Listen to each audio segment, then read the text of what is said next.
Good evening. This is All India Radio. I'm Saira Mushtaba with the news at 9.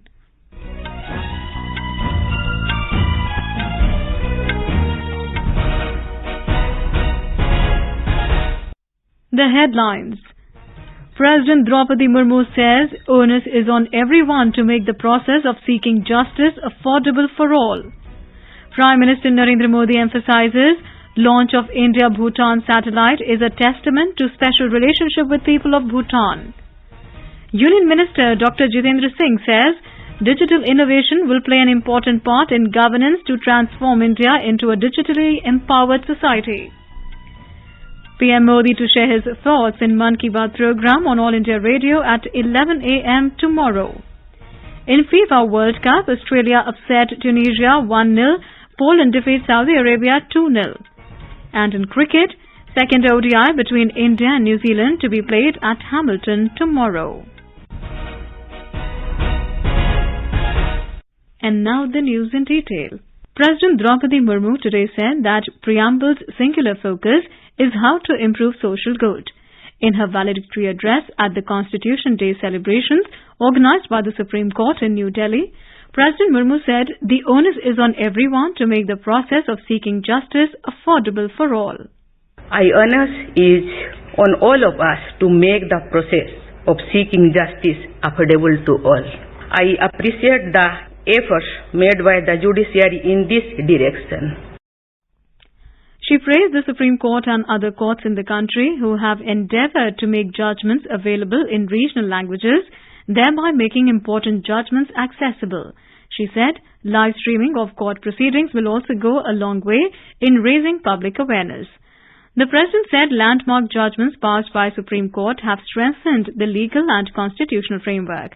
She expressed confidence that the Apex Court will remain the sentinel of justice in the times to come. Landmark judgments passed by this court have strengthened the legal and constitutional framework of our nation. The Supreme Court bench and the bar are known for their legal scholarship. The Supreme Court has been served by judges who have provided intellectual depth, vigor and vitality necessary to create a world-class institution. Addressing the opening session, Prime Minister Narendra Modi asserted that India is strengthening the ideals of the Constitution and the pro-people policies are empowering the poor and the women of the country. Pro people policies की ताकत से आज देश और देश का गरीब, देश की माताएं बहनें उनका सशक्तिकरण हो रहा है. सामान्य मानवीय के लिए आज कानूनों को सरल बनाया जा रहा है. टाइमली जस्टिस के लिए हमारी जुडिशरी भी लगातार कई सार्थक कदम उठा रही है. Constitution Day is being celebrated across the country today to mark the adoption of the Indian Constitution by the Constituent Assembly. On this day in 1949, the Constituent Assembly of the country formally adopted the Constitution, which came into force on the 26th of January 1950. Nation is remembering martyrs and victims of 26/11 Mumbai terror attacks on its 14th anniversary today. In her message, President Draupadi Murmu paid homage to the security personnel who fought valiantly and made the supreme sacrifice in the line of duty during the Mumbai attacks. Defence Minister Rajnath Singh said the country has not forgotten the incident of 26/11, nor it will ever forget. External Affairs Minister Dr. S. Jaishankar said that terrorism threatens humanity and those who planned and oversaw this attack must be brought to justice.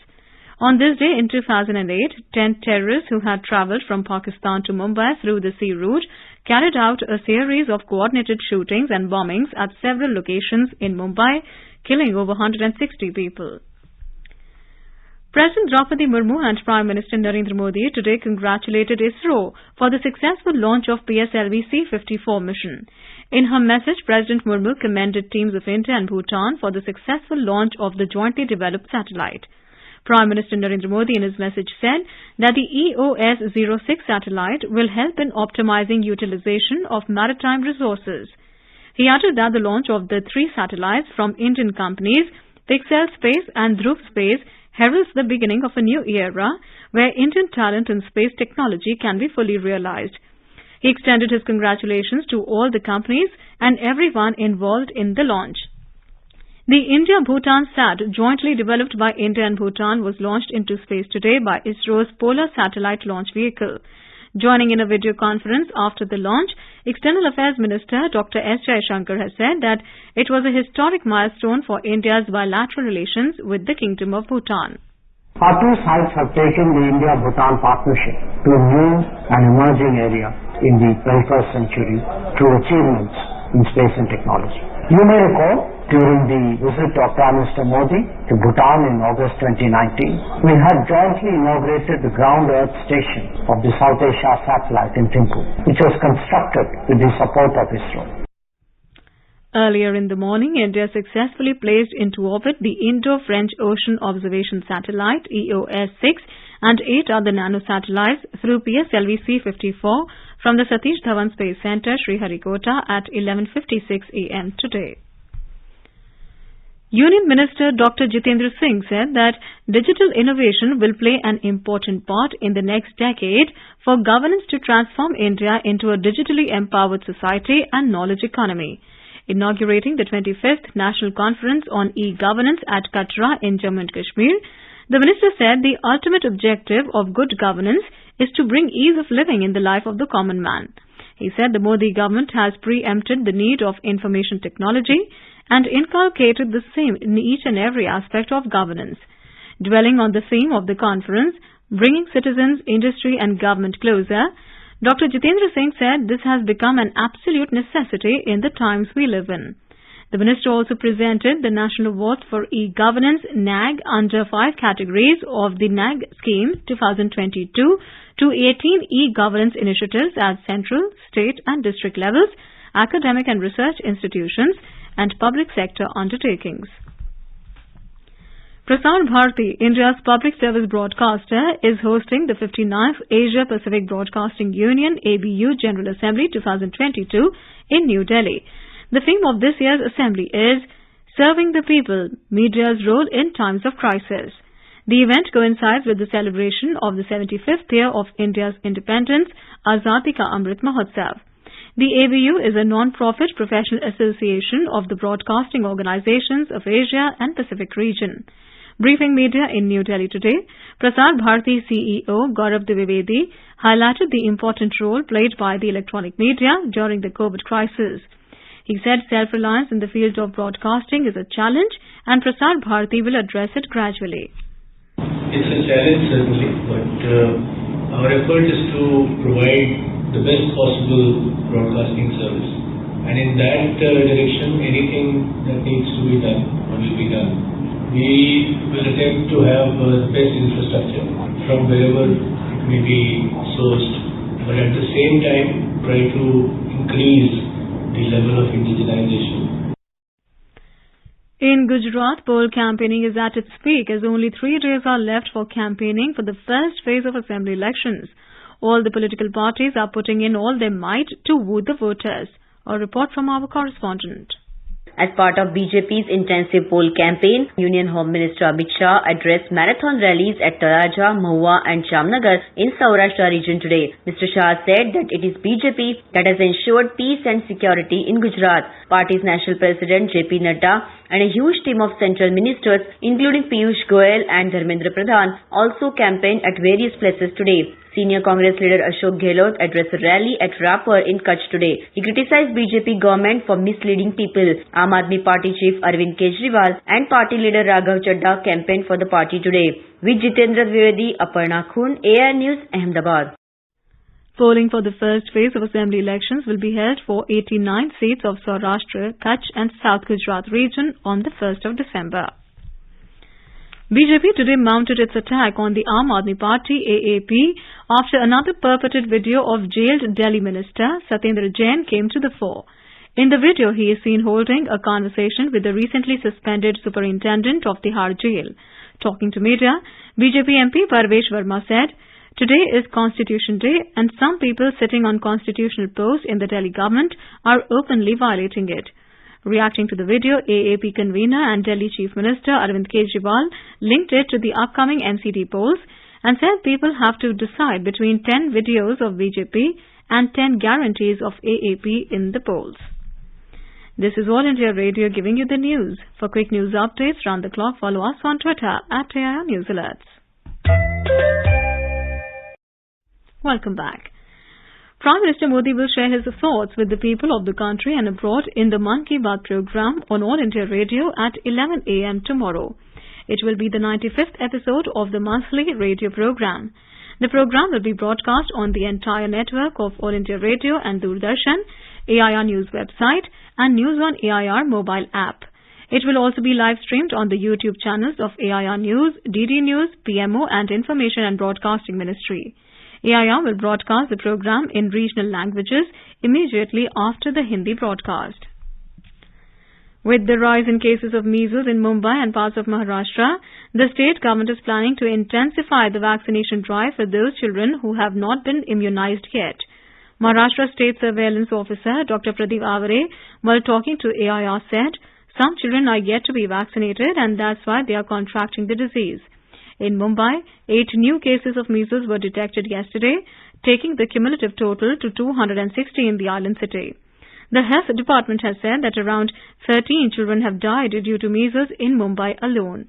Areas which have reported a spike in measles outbreak are Kurla and Govandi in Mumbai, Bhiwandi in Thane district and Malegaon in Nashik district.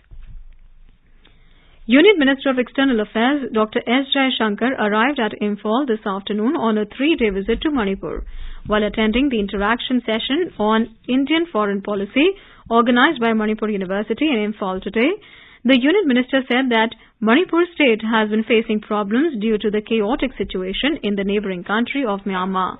He also said that the youth of the country have bigger role to play in the present modern world. Mr. Jaishankar said that more than 3 crore Indian citizens are working in different countries. Ukraine's President Volodymyr Zelensky said that 6 million Ukrainian households are still without power after massive missile strikes hit the country this week. In a video address, he said the capital and its surrounding region are among the worst affected areas and many residents in the city have been without power for more than 20 hours. President Zelensky appealed to everyone to use appliances which use energy sparingly. Prime Minister Denis Shmyhal said that despite the attacks, almost all of the country's critical infrastructures have been reconnected, including heat generation plants, hospitals and emergency services. Veteran Marathi actor Vikram Gokhale passed away in Pune today. He was 77. In a career spanning more than 50 years, Vikram Gokhale had mastered all the 3 media of theatre, television and cinema. Vikram Gokhale acted in over 100 Marathi and Hindi films and dramas. Prime Minister Narendra Modi has expressed grief at the passing away of Vikram Gokhale. In a tweet, Mr. Modi said Gokhale was a creative and versatile actor who will be remembered for many interesting roles in his long acting career. In FIFA World Cup Football 2022, Australia and Poland moved to the next stage today. In a Group D match, Australia defeated Tunisia 1-0, while Poland overcame a resolute Saudi Arabia to secure a 2-0 win, which moved it to the top of Group C. In another match, France will lock horns with Denmark at 9:30 p.m. In cricket, the second ODI between New Zealand and India will be played at Seddon Park in Hamilton tomorrow. The match will start at 7 a.m. All India Radio will broadcast a running commentary of the match alternately in Hindi and English. It will be available from 6:30 a.m. till the end of the match on FM Rainbow Network, Indraprasth and FM relay stations. It will also be broadcast live on DD Sports. And now, before we end the bulletin, the headlines once again. President Draupadi Murmu says onus is on everyone to make the process of seeking justice affordable for all. Prime Minister Narendra Modi emphasizes launch of India-Bhutan satellite is a testament to special relationship with people of Bhutan. Union Minister Dr. Jitendra Singh says digital innovation will play an important part in governance to transform India into a digitally empowered society. PM Modi to share his thoughts in Mann Ki Baat program on AIR at 11 a.m. tomorrow. In FIFA World Cup, Australia upset Tunisia 1-0, Poland defeats Saudi Arabia 2-0. And in cricket, second ODI between India and New Zealand to be played at Hamilton tomorrow. That's all in the news at 9. Good night.